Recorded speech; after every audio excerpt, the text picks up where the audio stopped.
Welcome to Korean Mallus.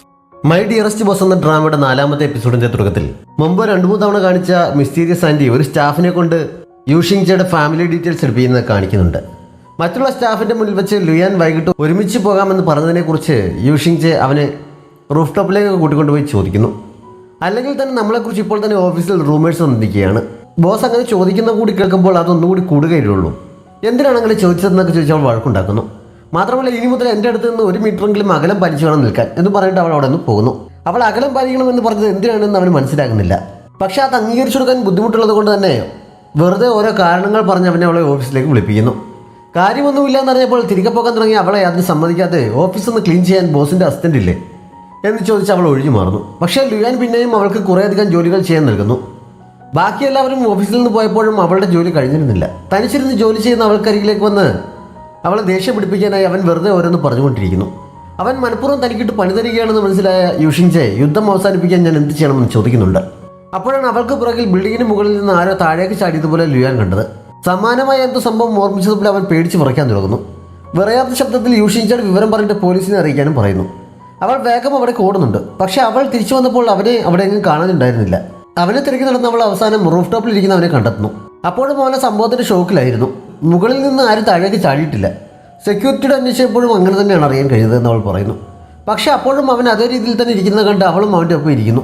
നിനക്ക് വീട്ടിൽ പോകാൻ തോന്നുമ്പോൾ പറഞ്ഞാൽ മതി, നമുക്ക് ഒരുമിച്ച് പോകാം, അതുവരെ ഞാനും ഇവിടെ കൂട്ടിരിക്കാമെന്ന് പറഞ്ഞ് അവൾ അവൻ്റെ കൂടെ തന്നെ ഇരിക്കുന്നു. കുറേ സമയം കഴിഞ്ഞ് അവൾ അവൻ്റെ തോളിലേക്ക് ചാഞ്ഞു കിടന്ന് ഉറങ്ങുന്നുണ്ട്. അവളൊരു ഉറക്കം കഴിഞ്ഞ് എഴുന്നേറ്റപ്പോഴേക്കും അവൻ റിലാക്സ് ആയിരുന്നു. ഇനി വീട്ടിലേക്ക് പോകാം എന്നവൻ പറഞ്ഞപ്പോൾ അവൾ എഴുന്നേറ്റ് അവൻ്റെ കയ്യിൽ പിടിച്ചുകൊണ്ട് അവിടെ നിന്ന് പോകുന്നു. വീട്ടിലെത്തിയ ശേഷമാണ് അവൾ അവൻ്റെ കയ്യിൽ പിടിവിട്ടത്. അടുത്ത ദിവസം രാവിലെ യൂഷിങ്ചെ എഴുന്നേറ്റ് വന്നപ്പോഴേക്കും ലുയാൻ ബ്രേക്ക്ഫാസ്റ്റ് റെഡിയാക്കി വെച്ചിട്ടുണ്ടായിരുന്നു. തലേ ദിവസത്തെ അവളുടെ സഹായത്തിന് നന്ദി തോണമാണ് അതുണ്ടാക്കിയതെങ്കിലും അവൾ കഴിക്കാൻ വന്നിരുന്ന് കഴിഞ്ഞപ്പോൾ ഞാൻ ബ്രേക്ക്ഫാസ്റ്റ് ഉണ്ടാക്കി തന്നതിന് പകരമായി നീ എനിക്കിന്ന് ലഞ്ച് വാങ്ങി തരണമെന്ന് അവൻ പറയുന്നു. ബ്രേക്ക്ഫാസ്റ്റിന് ചിലവാകുന്ന കാശിനേക്കാൾ കൂടുതലാണ് ലഞ്ചിന് ചിലവാകുന്നത് എന്നവൾ അപ്പോൾ പറയുന്നുണ്ട്.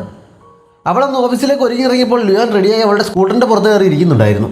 എൻ്റെ വണ്ടി കേടായി, അതുകൊണ്ട് എന്നെയും കൂടി കൊണ്ടുപോകണമെന്ന് അവൻ പറഞ്ഞു. ആദ്യം സമ്മതിച്ചില്ലെങ്കിലും പിന്നീട് അവൻ വീണ്ടും നിർബന്ധിച്ചപ്പോൾ കൊണ്ടുപോകാമെന്ന് അവൾ സമ്മതിക്കുന്നു. പക്ഷേ മുയലിൻ്റെ ചെവികളുള്ള ഹെൽമെറ്റ് ധരിക്കണം, എങ്കിൽ മാത്രമേ വണ്ടിയിൽ കൊണ്ടുപോകൂ എന്ന് അവൾ പറയുന്നു.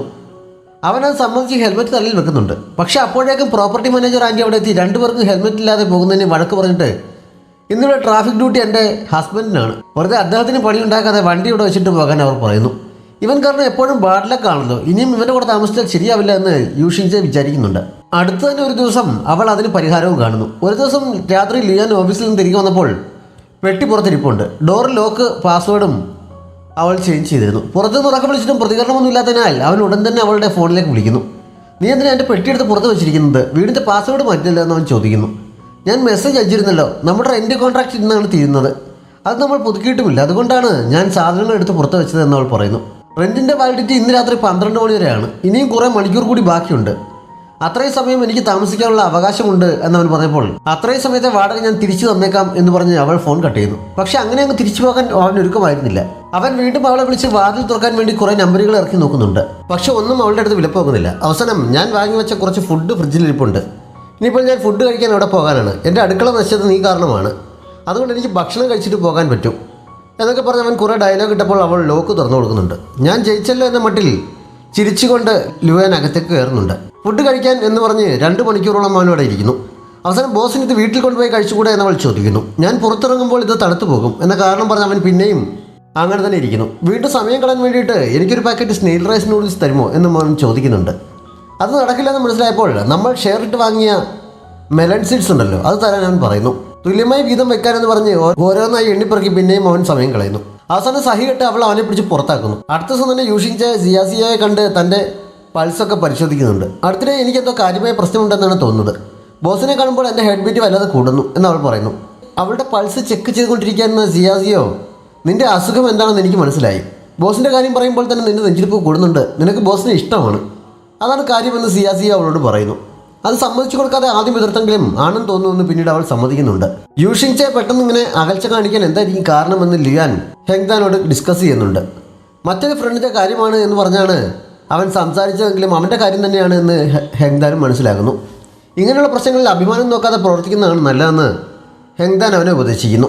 അടുത്ത ദിവസം കെക്കെ ജോലി കഴിഞ്ഞ് നേരത്തെ പോകാൻ എഴുന്നേൽക്കുന്ന കണ്ട് യൂഷിങ്ചെ കാരണം തിരക്കിയപ്പോൾ ഇന്നു മുതൽ എല്ലാ ഫെസ്റ്റിവൽ ഡേയ്സിലും അരമണിക്കൂർ നേരത്തെ ഡ്യൂട്ടിയിൽ നിന്ന് പോകാമെന്ന് ബോസ് ഇപ്പോൾ മെസ്സേജ് അയച്ചു. അതൊരു നല്ല കാര്യമാണെങ്കിലും ഇന്ന് എന്ത് ഫെസ്റ്റിവലായിട്ടാണ് നേരത്തെ പോയിക്കൊള്ളാൻ പറഞ്ഞത് എന്ന് എനിക്ക് മനസ്സിലാകുന്നില്ല എന്ന് പറഞ്ഞിട്ട് കെക്കെ പോകുന്നു.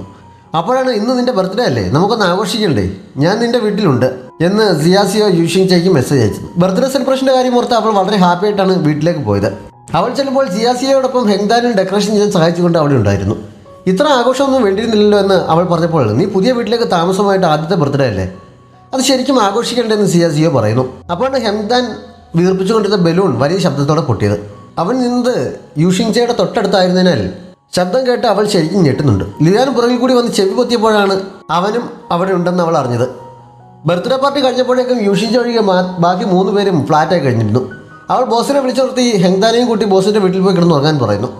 അവൻ്റെ വീടിൻ്റെ പാസ്വേഡ് അവളുടെ ബർത്ത്ഡേ തന്നെ ആയതിനാൽ അന്ന് തന്നെ ആയിരിക്കും അവൻ്റെയും ബർത്ത്ഡേ എന്ന് കരുതി അവളൊരു ഗിഫ്റ്റ് അവന് കൊടുക്കുന്നു. പക്ഷേ പാസ്വേഡ് എൻ്റെ ബർത്ത്ഡേ അല്ല എന്ന് അവൻ പറഞ്ഞപ്പോൾ അവളത് തിരികെ വാങ്ങാൻ തുടങ്ങിയെങ്കിലും അവൻ കൊടുക്കുന്നില്ല. വർഷങ്ങളായി ബോസ് തനിച്ചാണ് താമസം എന്ന് ഹെങ്ദാൻ എന്നോട് പറഞ്ഞിരുന്നു. എന്താവശ്യം വന്നാലും എൻ്റെ വീട്ടിലേക്ക് വരാമെന്നും പറഞ്ഞിട്ട് എഴുന്നേറ്റ് പോകാൻ തുടങ്ങിയ അവളെ അവൻ അടുത്തേക്ക് വിളിച്ചിരുത്തി കിസ് ചെയ്യുന്നു. അടുത്ത ദിവസം രാവിലെ അടുത്തുള്ള ഷോപ്പിൽ നിൽക്കുമ്പോഴും തലേന്ന് രാത്രിയിലെ ഹാങ് ഓവറിലായിരുന്നു യൂഷിങ്ച. അങ്ങനെ സ്വയം മറന്ന് നിൽക്കുമ്പോഴാണ് ലിയാൻ അവിടേക്ക് വന്നത്. അവനെ കണ്ടപ്പോൾ ഫേസ് ചെയ്യാൻ കഴിയാതെ അവൾ പെട്ടെന്ന് മുഖം തിരിക്കുന്നു. ഇന്ന് ലഞ്ച് നമുക്ക് ഒരുമിച്ച് കഴിച്ചാലോ എന്ന് അവൻ ചോദിച്ചപ്പോൾ ഇന്ന് ഞാൻ മറ്റൊരാൾക്കൊപ്പം കഴിക്കാമെന്ന് ഏറ്റിട്ടുണ്ട് എന്ന് പറഞ്ഞിട്ട് അവൾ അവിടെ നിന്ന് പോകുന്നു. ആർക്കൊപ്പമാണ് അവൾ ലഞ്ച് കഴിക്കാൻ പോകുന്നതെന്ന് ചിന്തിച്ചിട്ട് ലിയാൻ ഓഫീസിലെത്തിയപ്പോഴും ഇരിപ്പുറയ്ക്കുന്നില്ല. ഹെങ്ദാനായിരിക്കും അവളെ ക്ഷണിച്ചതെന്ന് കരുതി അവൻ ഹെങ്ദാനെ ഓഫീസിലേക്ക് വിളിപ്പിച്ചിട്ട് അതിനെക്കുറിച്ച് ചോദിക്കുന്നു. ഞാനല്ല വിളിച്ചത്, അവൾ സീനിയറിനൊപ്പമാണ് ലഞ്ച് കഴിക്കാൻ പോകുന്നത്. കോളേജിൽ പഠിക്കുന്ന സമയത്ത് യൂഷിങ്ചയ്ക്ക് അയാളെ ഇഷ്ടമായിരുന്നു. അവൾ അയാളെ പ്രപ്പോസ് പോലെ ചെയ്തിട്ടുണ്ട്. അന്ന് അയാൾ ആ ഇഷ്ടം റിജക്റ്റ് ചെയ്തു. എങ്കിലും ഇപ്പോൾ അവളെ തിരക്കി വന്നിരിക്കുകയാണെന്ന് ഹെങ്ദാൻ പറയുന്നു. കൂടെ താമസിക്കുന്ന എന്നേക്കാൾ നന്നായി അവളുടെ വിവരങ്ങൾ അറിയാവുന്ന നിനക്കാണല്ലോ, ഇതെങ്ങനെ സാധിക്കുന്നുവെന്ന് ലിയാൻ അവനോട് ചോദിക്കുന്നു. ഞങ്ങൾ 3 പേരും കൂടി ഗ്രൂപ്പ് ചാറ്റ് ക്രിയേറ്റ് ചെയ്തിട്ടുണ്ട്, അതിലൂടെയാണ് ഞാൻ ഇതൊക്കെ അറിഞ്ഞത് എന്നവൻ പറയുന്നു. വിവരങ്ങൾ അറിഞ്ഞതും ലിയാൻ യൂഷിങ്ച പോയ ഹോട്ടലിലേക്ക് ഓടുന്നുണ്ട്. ഹെങ്ദാൻ പുറകിലും. അവൾ സീനിയറുമായി സംസാരിച്ചുകൊണ്ടിരിക്കുന്നത് അവർ കുറച്ച് മറിഞ്ഞ് നിരീക്ഷിക്കുന്നു. ഇടയ്ക്ക് അയാൾ അവളുടെ കയ്യിൽ പിടിക്കുന്നത് കണ്ടപ്പോൾ ലിയാൻ നിയന്ത്രണം വിട്ട് മുന്നോട്ട് ചാടിയതാണെങ്കിലും ഹെങ്ദാൻ അവനെ പിടിച്ചു നിർത്തുന്നു. ഈ സീനിയർ അവളുടെ കയ്യിൽ നിന്ന് കുറേ പണം കടം വാങ്ങിയിരുന്നു. ഇപ്പോഴും അത് തിരികെ കൊടുക്കാൻ യാതൊരു ഉദ്ദേശവുമില്ലാതെ ബാധ്യതകളുടെ കാര്യമൊക്കെ പറഞ്ഞ് എത്രയും പെട്ടെന്ന് തിരികെ തരാൻ ശ്രമിക്കാമെന്ന് മാത്രം പറയുന്നു. കുഴപ്പമില്ലാന്ന് പറഞ്ഞ് അവൾ അയാളുടെ പിടിയിൽ നിന്ന് കൈയെടുത്ത് മാറ്റുന്നുണ്ട്. അപ്പോഴേക്കും ഒരു ഗ്ലാസ് വെള്ളവുമായി ഹെങ്ദാൻ അവർക്ക് അടുത്തേക്ക് ചെന്നിട്ട് അയാൾക്ക് അത് കൊടുക്കാൻ നിന്നോണം മുന്നോട്ടാഞ്ഞ് മനഃപൂർവ്വം അയാളുടെ ദേഹത്തേക്ക് കുറച്ച് വെള്ളം വീഴിക്കുന്നു. എന്നിട്ട് ലഞ്ച് ബ്രേക്ക് കഴിയാറായി എന്ന് പറഞ്ഞ് അവളെ പിടിച്ചുകൊണ്ട് അവിടെ നിന്ന് പോകുന്നു.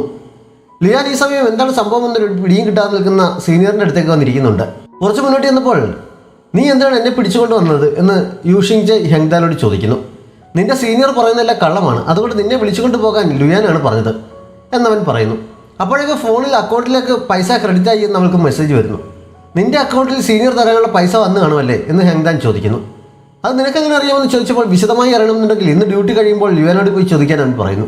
അതനുസരിച്ച് അവൾ അന്ന് വൈകിട്ട് ലിയാനെ കാണുന്നു. എനിക്ക് പ്രധാനമായി 2 ചോദ്യങ്ങളാണ് ചോദിക്കാനുള്ളത്. സീനിയർ പറഞ്ഞതൊക്കെ കള്ളമാണെന്ന് എങ്ങനെ മനസ്സിലായി എന്നവൾ ചോദിക്കുന്നു. അയാൾ നല്ലവനായിരുന്നെങ്കിൽ നിന്റെ അച്ഛൻ അസുഖ സമയത്ത് നിനക്ക് പണം ഏറ്റവും കൂടുതൽ ആവശ്യമായിരുന്നപ്പോൾ അത് തിരികെ തരേണ്ടതാണ്.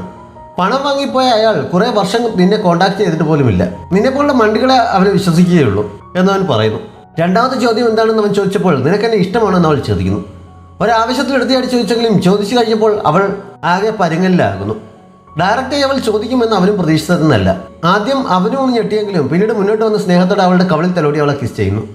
അതിനുശേഷമാണ് ഇഷ്ടമാണെന്ന് അവൻ മറുപടി നൽകിയത്. യൂഷിങ്ചയുടെ മുഖത്ത് അപ്പോൾ തുടങ്ങിയ ചിരി വീട്ടിലെത്തിയ ശേഷവും തീർന്നിട്ടില്ല. അടുത്ത ദിവസം രാവിലെ അവൾ ഓഫീസിൽ പോകാൻ ഇറങ്ങിയപ്പോൾ ലിയാൻ റെഡിയായി അവളെ കാത്ത് വീടിന് മുന്നിൽ നിൽക്കുന്നുണ്ടായിരുന്നു. നമുക്ക് ഒരുമിച്ച് പോകാമെന്ന് അവൾ പറഞ്ഞപ്പോൾ അവളും സമ്മതിക്കുന്നു. കൈകൾ പുറത്തു പിടിച്ചുകൊണ്ടാണ് അവർ വണ്ടിക്കരികിലേക്ക് പോയത്.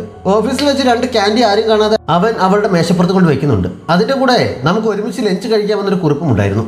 ലഞ്ച് ടൈം ആയപ്പോൾ അവൻ കാത്തു നിൽക്കുന്ന ലിഫ്റ്റിന് അരികിലേക്ക് ചെല്ലുന്നു. പക്ഷേ വേറെ ആരോ അവിടേക്ക് വരുന്ന ശബ്ദം കേട്ടപ്പോൾ അകത്തേക്ക് കയറാൻ തുടങ്ങി അവൾ പിന്മാറിയിട്ട് തനിച്ചു പോയിക്കോളാൻ അവനോട് പറയുന്നു. അവൻ പക്ഷേ അത് സമ്മതിക്കുന്നില്ല. എന്തായാലും ഓഫീസിലെല്ലാവരും നമ്മളെക്കുറിച്ച് പറയുന്നുണ്ട്, നീ വെറുതെ അത് നിഷേധിക്കേണ്ട, വരുന്നത് പോലെ വരട്ടെ എന്ന് പറഞ്ഞ് അവളെ അകത്തേക്ക് പിടിച്ച് കയറ്റുന്നുണ്ട്. ലഞ്ച് കഴിഞ്ഞ് അവൾ തിരികെ ഓഫീസിലേക്ക് വന്നപ്പോൾ ഹെങ്ദാൻ അവിടെ ലിയാനെ കാത്തിരിക്കുന്നുണ്ടായിരുന്നു. നേരത്തെ ലിയാൻ നൽകിയ ക്യാൻഡി അവൾ കഴിക്കാനെടുത്തപ്പോൾ അവനും ഒരെണ്ണം വാങ്ങുന്നു. ഇത് സിൻസിൻ്റെ ഫേവറേറ്റ് ക്യാൻഡി ആണല്ലോ. നിങ്ങൾ 2 പേരുടെയും ബർത്ത്ഡേ ഒന്ന് തന്നെയാണ്, എങ്കിലും 2 പേരുടെ ഇഷ്ടങ്ങൾ ഒരുപോലെ ആയിരിക്കുമെന്ന് ഞാൻ തീരെ കരുതിയില്ല എന്നും അവൻ പറയുന്നു. അത് കേട്ടുകൊണ്ട് അവിടേക്ക് വന്ന ലിയാൻ ബാക്കി പറയാൻ അനുവദിക്കാതെ ഹെങ്ദാനെ വിളിച്ച് മാറ്റി നിർത്തിയിട്ട് നീ എന്ത് ഇപ്പോൾ ആവശ്യമില്ലാത്ത കാര്യങ്ങൾ പറയുന്നതെന്ന് ചോദിച്ച് വഴക്ക് പറയുന്നു. ആവശ്യമില്ലാത്ത കാര്യമല്ല, നിന്റെ അമ്മ വന്നിട്ടുണ്ടെന്ന് ഹെങ്ദാൻ പറഞ്ഞപ്പോൾ അവൻ്റെ മുഖം വാടുന്നു. അന്ന് യൂഷിങ്ചെ വീട്ടിലെത്തിയപ്പോഴും അവളുടെ ചിന്ത മുഴുവൻ ഹെങ്താൻ പറഞ്ഞ സിൻസിൻ ആരാണ് എന്നായിരുന്നു. അവളുടെ ബർത്ത്ഡേ ആണ് ലിയാൻ പാസ്വേഡ് സെറ്റ് ചെയ്തിരിക്കുന്നതെന്നും അവൾക്ക് മനസ്സിലാകുന്നു. അവൻ്റെ ഫസ്റ്റ് ലവറോ എക്സ് ഗേൾ ഫ്രണ്ടോ ആയിരിക്കുമോ എന്ന് അവൾ ചിന്തിക്കുന്നു. അവസാനം അവനോട് തന്നെ ചോദിക്കാൻ തീരുമാനിച്ച് സിൻസിൻ ആരാണെന്ന് ചോദിച്ച് ലിയാന് മെസ്സേജ് അയക്കുന്നു. മെസ്സേജിന് റിപ്ലൈ കൊടുക്കാതെ അവൻ അവളുടെ ഫോണിലേക്ക് വിളിച്ചിട്ട് സിൻസിൻ ഇപ്പോൾ എൻ്റെ വീട്ടിലുണ്ട്, അവൾക്ക് നിന്നെ കണ്ടാൽ കൊള്ളാമെന്നുണ്ട്, ഇവിടെ വരെ ഒന്ന് വരാമോ എന്ന് ചോദിക്കുന്നു. യൂഷിങ്ചെ അത് കേട്ട് ഞെട്ടിയിരിക്കുന്നിടത്ത് ഈ എപ്പിസോഡ് അവസാനിക്കുന്നു. ഏതെങ്കിലും കൂട്ടുകാർ സബ്സ്ക്രൈബ് ചെയ്യാതെ നമ്മുടെ ചാനൽ കാണുന്നുണ്ടെങ്കിൽ വേഗം തന്നെ മറക്കാതെ സബ്സ്ക്രൈബ് ചെയ്യുക. നോട്ടിഫിക്കേഷൻ ലഭിക്കുന്നതിനായി ബെല്ലൈക്കൺ കൂടി അമർത്തുക.